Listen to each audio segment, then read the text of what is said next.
ఈరెండు వస్తుంది. ఈ ఈరెండ్‌కి ఒక మంచి బ్లాక్ బస్టర్ హిట్‌తో ముగించాలనుకునే నందమూరి ఫ్యాన్స్‌కి మాత్రం చాలా పెద్ద నిరాశ అయింది. ఒక రకంగా చెప్పాలంటే ఇది నందమూరి బాలయ్యకి ఇది ఒక పెద్ద ఒక మైనస్‌గానే మిగిలిపోయిందని చెప్పవచ్చు. ఎప్పుడు కూడా ఆయన సినిమా ఆగిపోయిన దాఖలాలు లేవు. కానీ మరికొద్ది గంటల్లో ఇలా రిలీజ్ అవుతుంది అనుకున్న ఆ టైంలో ఇలా వాయిదా పడటము, ఇప్పుడు అది ఎప్పుడు రిలీజ్ అవుతుందో కూడా తెలియని పరిస్థితి.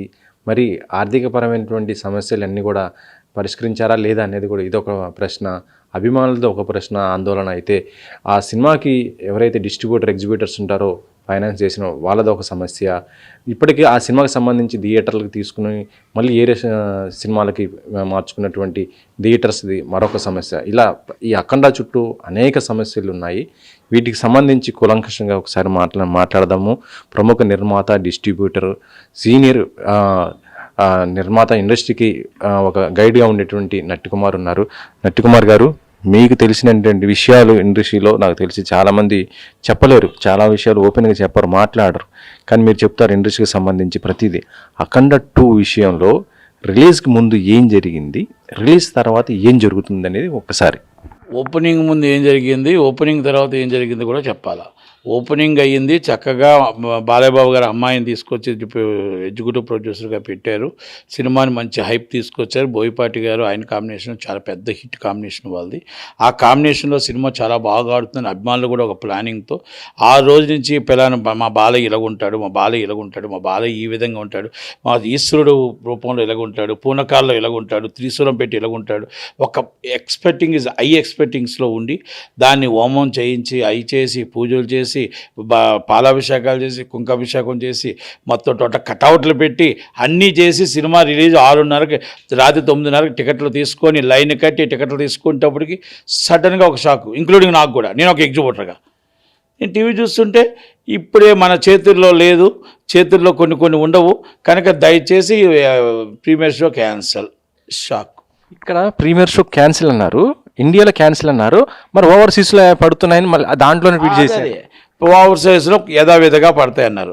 ఆ 10 గంటల తర్వాత వాళ్ళ ఫోన్లకు ఓవర్సైజ్ జర్మనీ నుంచి, యూఎస్ నుంచి, యూకే నుంచి మొత్తం అందరూ ఫోన్లు, అన్న ఏమైనా క్లియర్ అయిందా ఏమైందన్నారు. జనాలు మొత్తం $18 పెట్టాం, $20 పెట్టాం, సినిమా అంతా ఫుల్స్ అయిపోయింది, మా పరిస్థితి ఏంటో తెలియదు, ఇక్కడ మాత్రం ఒక డిఫరెంట్ ఉంటుంది, డెమరేజ్ పడిపోతాయి, మాకు చాలా కష్టాలు ఉన్నాయి, ఇబ్బందులు ఉన్నాయి.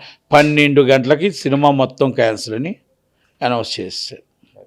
అంటే వాళ్ళు చేసిన సింపుల్ అది.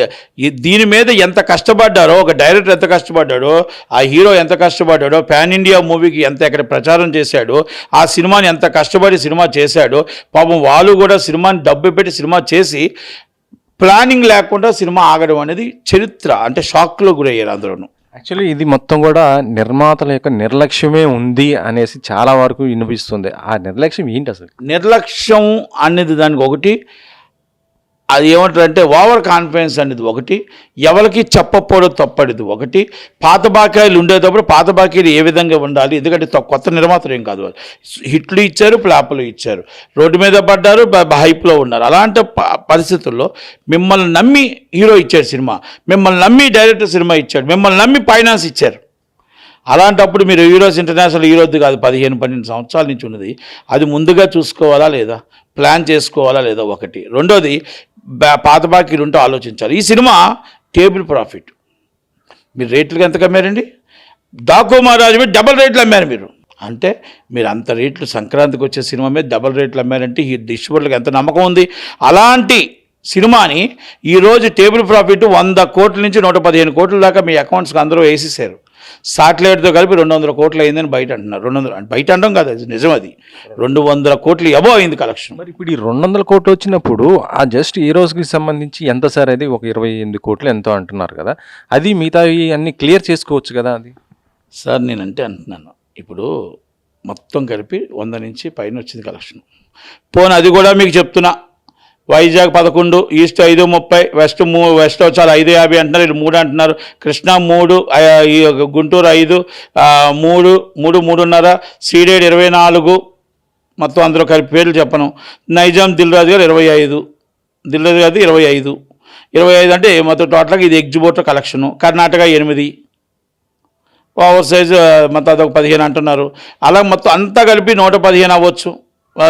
ఓవర్ సైజ్ 13, నార్త్ ఇండియా 15 అంటున్నారు. ఇవన్నీ మనం లెక్కేసుకున్నా 115 అవ్వచ్చు. పోనీ దాంట్లో తక్కువ ఉండొచ్చు, ఎక్కువ ఉండొచ్చు. 100 సాటిలైట్ 72 అంటున్నారు డిజిటల్. ఎంత అయిందండి? మరి సినిమా ఎంత అయిందని వాళ్ళు చెప్తున్నారు బయట. 150 అయిందని, 140 అయిందని, 130 అయిందని, లేదా 250 కోట్లు అయిందో బోయపాటిగా చెప్పాలి. ప్రొడక్షన్ కాస్ట్ డెఫిసిట్ వచ్చిందా అది మాట్లాడాలి. లేదు ఇదే సినిమా మీకు ఎంత అయిందో బడ్జెట్ హీరో డైరెక్టర్ గారు చెప్పాలి. మరి వాళ్ళు చెప్పిన ప్రొడక్షన్ ప్రకారం 150 అయింది అంటున్నారు. అంటే ఇంకా డబ్బులు మిగిలాయా?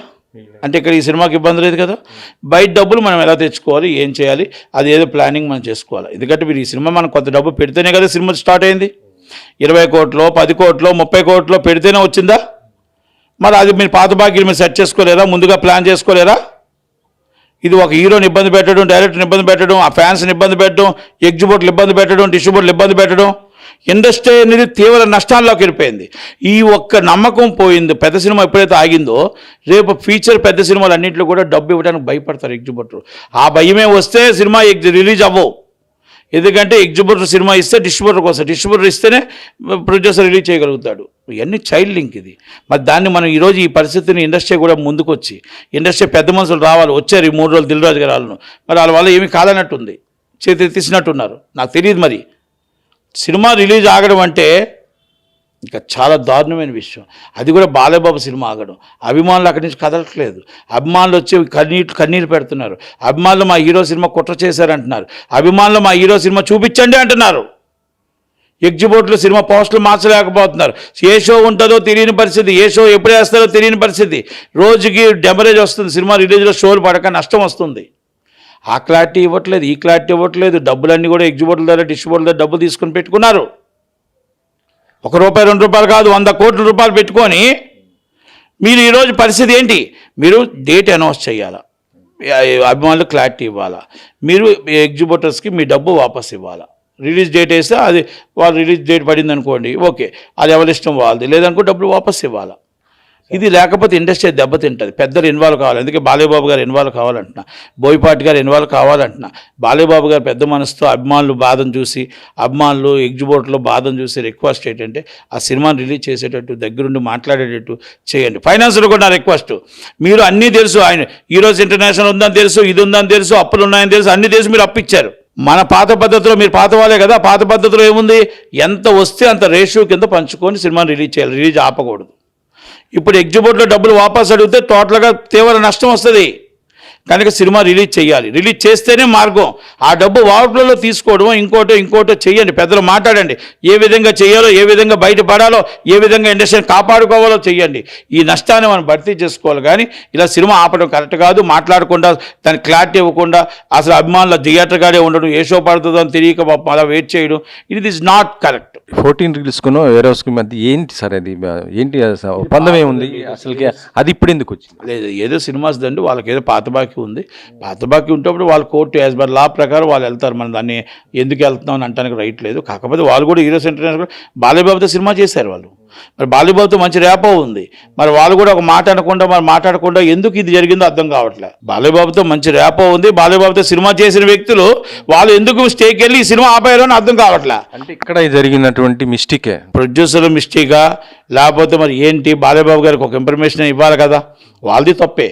కాకపోతే తప్పు అని అంటానికి లేదు. మా డబ్బు మా ఇష్టం, మేము యాజ్ బర్ లా వెళ్తాం. మాకు చట్టం, రాజ్యాంగం ఇచ్చిన హక్కు, లా ఇచ్చిన హక్కుని మేము కాపాడుకుంటాం. మేమే దౌర్జన్యం చేయట్లేదు కదా.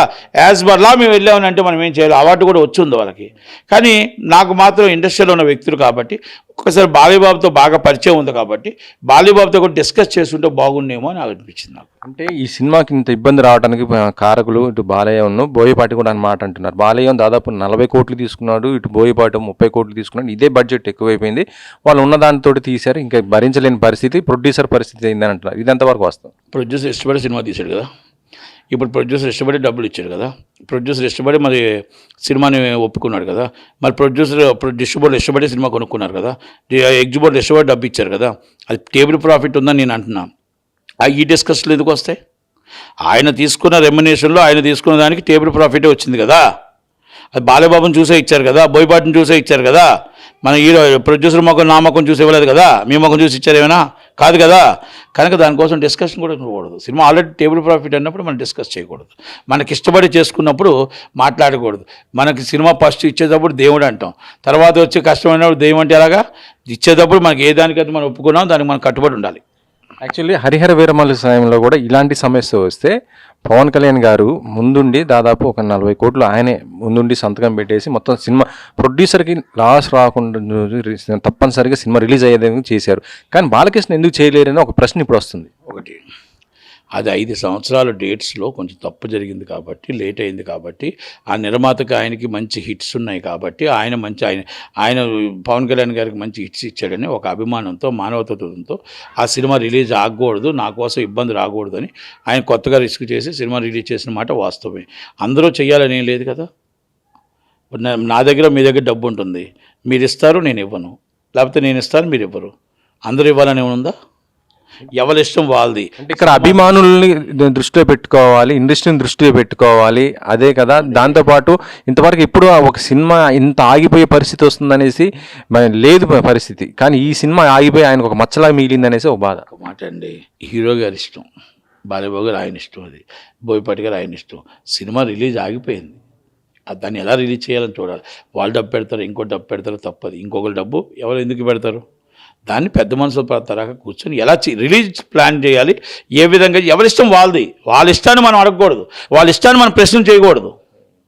ఎవరిష్టం వాళ్ళది. పవన్ కళ్యాణ్ గారికి ఒక ఇష్టం, బాలయ్యబాబు గారికి ఒక ఇష్టం, ఎవరిష్టం వాళ్ళది, అంతే తప్ప మనం ఎవరిని ప్రశ్న చేయకూడదు. నాకు తెలిసిన సమాచారం ప్రకారం కొంత రెమ్యునేషన్ వాళ్ళు వదులుకున్నారంటున్నారు, ఇద్దరు కూడా వదులుకున్నా కూడా ఈ సినిమా ఇబ్బంది పడిందని అంటున్నారు. మరి ఎంత దాకా నిజమో ఏంటో నాకు తెలియబోయి దానికోసం నేను డిస్కస్ చేయను. అయితే ఇప్పుడు బావ ముఖ్యమంత్రి, అల్లుడు మంత్రి, ఈయన ఎమ్మెల్యే, తర్వాత ఇంకొక అల్లుడు ఎంపీ, ఇంత పొలిటికల్ ఎంత ఉంది, ఈ సమస్యని ఎందుకు పరిష్కరించలేకపోయారు ఏంటి అనే ఒక ప్రశ్న ఇప్పుడు వస్తుంది. దానికి ఏంటి? Communication gaps.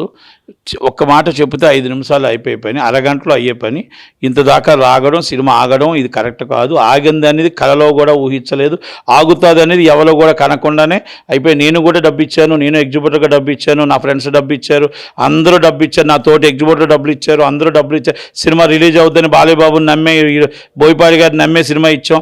అలాగే ఈ ప్రొడ్యూసర్లు నమ్మే కదా డబ్బు ఇచ్చాం. సినిమా ఆగుతుందంటే ఎవరిని ఇస్తారా డబ్బు? సినిమా బాగుంది, మంచి హిట్. ఇప్పుడు కూడా చెప్తున్నా, ఎప్పుడు రిలీజ్ అయినా మళ్ళా బాలయ్యబాబు రికార్డులు బద్దలు కొడతాడు. పూనకాలు is a before hit is movie. ఇంకొకటి కూడా మనం ఒక్క మాట చెప్తున్నా, దయచేసి అందరూ అర్థం చేసుకో, content is loading. Content load అయిపోయింది. ఎనీ టైం ఎప్పుడు కూడా ఏదైనా సమయం బయటకు వచ్చేస్తే మనం ఇబ్బంది పడతాం. కాబట్టి బిఫోర్ ఇమ్మీడియట్లీ రిలీజ్ చేయడానికి ప్లాన్ చేయాలి. ఎగ్జిబిట్లో డబ్బులు వాపస్ ఇవ్వడానికి ప్లాన్ చేయాలి. ఒకవేళ రిలీజ్ డేట్ అనౌన్స్ చేసి అభిమానుల్ని కళల్లో ఆనందం చూడాలి, ఒక క్లారిటీ ఇవ్వాలి. అది ఇట్టి వసతులు రేపు ఉదయం కల్లా క్లారిటీ ఇవ్వకపోతే ప్రొడ్యూసర్ డబ్బులు వాపస్, ఎగ్జిబిట్ డబ్బులు వాపస్ ఇచ్చి మీరు ఏ డేట్ అయినా క్లారిటీ ఇస్తే అభిమానులు ఆనందపడతారు. ఇప్పుడు ఈ సినిమా ఇది రిలీజ్గా ఆగిపోవడానికి కారణం ఒకటి మెగాస్టార్ చిరంజీవి అనేసి సోషల్ మీడియాలో ఎంత ట్రోల్ చేస్తున్నారు మీకు తెలుసు. అసలు ఎందుకు వస్తుంది ఇది? పని పాటు లేని వాళ్ళు చేస్తారు. చిరంజీవి గారికి ఏం సంబంధం అండి? చిరంజీవి గారు ఆయన సినిమా ఆయన చేసుకుంటున్నాడు, ఏ దాంట్లో దూరడు ఆయన. ఇంకొకరికి నేను ఒక మాట చెప్తానండి, ఇంకొకరి దాంట్లో ఆయన దూడరు, ఇంకొకరి దాంట్లో ఆయన రాడు. దయచేసి ఇలాంటివన్నీ కూడా ఇది కాంట్రవర్సీ రాకూడదు.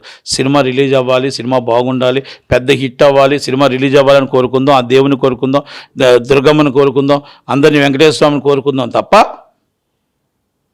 సినిమాని కాంట్రవర్సీ చేయకూడదు. చిరంజీవి గారు ఎప్పుడు కూడా ఇలాంటి వాటిలో ఎప్పుడు దూడరు. అది కాంట్రవర్సీ చేయరే కాదు, కానీ ఎవరో చేయరు. రెండోది, ఈ సినిమాని రిలీజ్ అవ్వాలని కోరుకుందాం, చక్కగా హిట్ అవ్వాలని కోరుకుందాం. దయచేసి కాంట్రవర్సీ చేయొద్దని నా మనవి. Thank you very much. Thank you. అయితే ఇప్పుడు ఇంకో మాట, ఇప్పుడు ఈ సినిమా ఒకవేళ 12న రిలీజ్ అయితే పరిస్థితి ఎలా ఉంటుంది? అంటే అఖండకు ఉన్న ప్లస్ ఏంటి, మిగతా సినిమాలకు ఉన్నటువంటి పరిస్థితి ఏంటి? సార్ అఖండ వేరు, చిన్న సినిమాలు వేరండి. ఇప్పుడు అది 5 రిలీజ్ అవ్వాలి, 12కి వెళ్తుంది అనుకోండి తప్పేం లేదు, లేకపోతే 24కి వెళ్తుంది అనుకోండి తప్పేం లేదు. ఎప్పుడు వేసినా హిట్టే సినిమా, అది ఎప్పుడు వేసినా హిట్టే. కాకపోతే క్లారిటీ ఇమ్మంటున్నాం, ఇప్పుడు కాదు, ఎప్పుడు వేస్తారు క్లారిటీ. ఎగ్జిబిట్ డబ్బులు వాపస్ ఇచ్చేయండి, మళ్ళీ తర్వాత మీరు అమ్ముకోండి సినిమా, మీరు ఏమైనా చేసుకోండి. ఫైనాన్సర్లు అందరూ సినిమా రిలీజ్ కోసం మీకు అప్పుకి ఇవ్వలే, మీకేం వడ్డీకి ఇవ్వలే. డబ్బులు సినిమా మీద నమ్మకంతో, డిసెంబర్ 5 రిలీజ్ నమ్మకంతో ఎగ్జిబిటర్ డిస్ట్రిబ్యూటర్కి ఇచ్చాడు. డిస్ట్రిబ్యూటర్ ఎవరికి ఇచ్చాడు? ప్రొడ్యూసర్కి ఇచ్చాడు. మీరు ఆ డబ్బు వాపస్ ఇవ్వాలి. సినిమా రిలీజ్ చేయకపోతే, వాపస్ ఇవ్వకపోతే మీరు మామూలుగా పేపర్ యాడ్ వేసి తప్పు చేసి డబ్బు తీసుకున్నట్టు అవుతుంది. ఇండస్ట్రీ రేపు ఎవరిని నమ్మరు. కనుక ఇండస్ట్రీ నమ్మకం ఉండాలి అంటే ఎగ్జిబిటర్ డబ్బు వాపస్ రావాలి. పెద్ద సినిమాలకు ఎందుకు ఇలాంటి సమస్యలు వస్తున్నాయి సార్? పెద్ద సినిమాలకి ఏం సమస్యలు రాలేదండి. ఈ సినిమాని ఈ మధ్యకాలంలో సమస్య వచ్చింది. చిన్న సినిమాలు ఆడుతున్నాయి, చిన్న సినిమాలు లాభాలు వస్తున్నాయి, చిన్న సినిమాలు పెద్ద సినిమాలు అన్నీ కూడా లాస్లోనే ఉన్నాయి. అందుకే చెప్పాను కదా, మనం కారు వేసుకుంటూ వెళ్ళిపోతుంటే, మన చైన్లు వేసుకుంటూ వెళ్ళిపోతుంటే 1000 కోట్లు సినిమా తీస్తే 2000 కోట్లు సినిమా తీస్తే కాదు, మన స్తోమత ఎంత ఉంది. మనం తీసే సినిమాకి రేపు ఉదయం ఇలాగే నష్టం వస్తే ఆపి కట్టగలమా మన ఆస్తులు అమ్మి? మనకి ఎంత ప్రాపర్టీస్ ఉన్నాయి, ఎంత ఆస్తులు ఉన్నాయి, అది తెలుసుకోకుండా ఎవ్వరు పడితే అది దొరికినట్టు తీసి పోతే ఫైనాన్సర్ పోతాడు, పోతే డిస్ట్రిబ్యూటర్ పోతాడు, పోతే ఎగ్జిబ్యూటర్ పోతాడు అనుకొని సినిమా తీస్తున్నారని ఇప్పుడు అనుకుంటున్నాను నేను. అంటే మీకు డబ్బు పోతే డబ్బు మీరు 30% కూడా మీరు కట్టుకోలేరు, 20% కూడా కట్టుకోలేని వాళ్ళు మీరు సినిమా తీయడం ఎందుకు? హీరోలు ఆలోచించండి, డైరెక్టర్లు ఆలోచించండి, ఇండస్ట్రీ ఎక్కడికి వెళ్ళిపోతుందో ఆలోచించండి. ఒక్కసారి చిన్న సినిమా బతుకుతుంది, చిన్న సినిమా బాగుంది, పెద్ద సినిమా బాగుండాలని కోరుకుందాం. కానీ ఆ నిర్మాత ఒక 30% నష్టం అయితే తట్టుకోగలరా లేడా? కానీ ఈ సినిమా టేబుల్ ప్రాఫిట్ ఉండే తీవ్ర నష్టం వచ్చి సినిమా ఆగడం అనేది అందరూ షాకుకు గురి చేసింది. నిర్మాతలు అభిమానులు కన్నీరు పెట్టుకుంటున్నారు, ఎగ్జిబ్యూటర్ల బాధలో ఉన్నారు, ఎగ్జిబ్యూటర్ల కష్టాల్లో ఉన్నారు, ఆందోళనలో ఉన్నారు. కనుక వాళ్ళందరూ రేపు వస్తామంటున్నారు, రేపు ఎగ్జిబ్యూటర్ డిస్ట్రిబ్యూటర్లు వస్తున్నారు, వాళ్ళతో పాటు అందరూ వస్తారేమో. రాను చిలికి గాలివాన అవ్వకుండా ఇది సెటిల్ చేస్తే బాగుంటుందని బాలేబాబు గారికి రిక్వెస్ట్ చేస్తున్నాను. అలాగే మీకు మన బోయపాటి గారికి రిక్వెస్ట్ చేస్తున్నాను. Thank you. Last question sir, ఇప్పుడు ఇండస్ట్రీలో ఇంకొకటి అంటే బాలు గారిది ఇష్యూ కొంత నడుస్తుంది. విగ్రహం పెట్టడానికి అక్కడ చూస్తున్న ప్రయత్నంలో ప్రభుత్వం కూడా అనుమతి ఇచ్చింది, మొత్తం 14వ తారీఖున అనుకుంటా, అది మొత్తం కూడా ఏర్పాటు జరుగుతున్నాయి. కాకపోతే ఏంటంటే కొంత వ్యతిరేకత వస్తుంది. దీనివల్ల 2 రకాలుగా ఇబ్బంది, అటు ప్రాంతం ఇటు ప్రాంతం కొంత ఈ విషయం నడుస్తుంది సోషల్ మీడియాలో. ఇప్పుడు దానికోసం నేను ఏమి డిస్కస్ చేయలేండి, ఎందుకంటే మా ఇండస్ట్రీ ఇష్యూ కొంచెం నడుస్తుంది, మా సినిమా రిలీజ్ ఇష్యూ నడుస్తుంది. కాబట్టి ఈ ఇష్యూలో నేనేం మాట్లాడలేను, అందాక మాట్లాడను, సారీ. నేను మొత్తం టోటల్గా మా ఇష్యూ సాల్వ్ అయిన తర్వాత తప్పకుండా మిమ్మల్ని పిలిచి నేను మాట్లాడతాను. Thank you very much. Thank you. ఇది అఖండ సినిమా ప్రస్తుతం అయితే ఎప్పుడు రిలీజ్ అవుతుందో ఒక క్లారిటీ అయితే లేదు. కానీ ఈ సినిమాకు మాత్రం ఇప్పుడు వరకు ఎవరైతే పేమెంట్ చేశారో ఎగ్జిబిటర్స్ కానీ డిస్ట్రిబ్యూటర్స్ కానీ వాళ్ళ అమౌంట్ మొత్తం కూడా రిటర్న్ ఇమ్మని కూడా కోరుతున్నారు. మళ్ళీ తర్వాత సినిమా అనౌన్స్మెంట్ చేసిన తర్వాత అప్పుడు మళ్ళీ బిజినెస్ చేసుకోవచ్చని, లేకపోతే మొత్తం కూడా అందరూ వీధిన పడే పరిస్థితి ఉందని కూడా చెప్తున్న పరిస్థితి అయితే ఉంది. మరి అఖండ సినిమా ఎప్పుడు రిలీజ్ అవుతుంది ఏంటి అనేది కూడా ఎదురు చూడాల్సిన పరిస్థితి అయితే ఉందని చెప్పవచ్చు. కెమెరామెన్ భాషతో వెంకట్, 10 TV.